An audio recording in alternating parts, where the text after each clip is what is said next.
Not often he bats at the top of the order.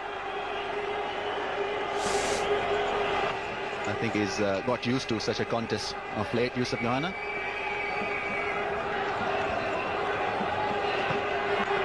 He's gone for it and he's hit it mighty well. It's not just cleared the ropes, it's cleared the fence. It's back into the crowd. And Pakistan back in business. Shahid Afridi has hit his 167th six in one-day international. What a hit. Strong hit. Pressure back on India.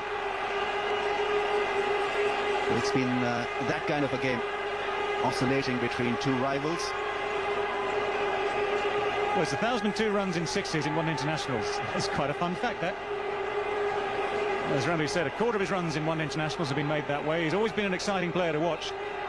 You never know what's coming next. That's been the problem for him and for Pakistan. But that one shot there has just lit up this ground here at Edgbaston.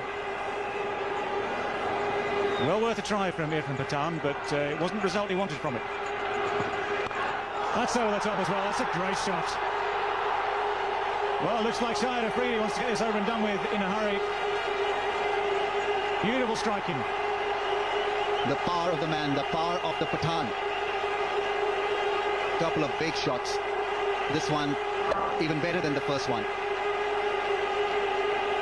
Brilliantly timed, and he's taken the attack to Irfan Pathan. More runs here. That's nicely pulled away. Didn't need to go to six this time. That was just placed away behind square.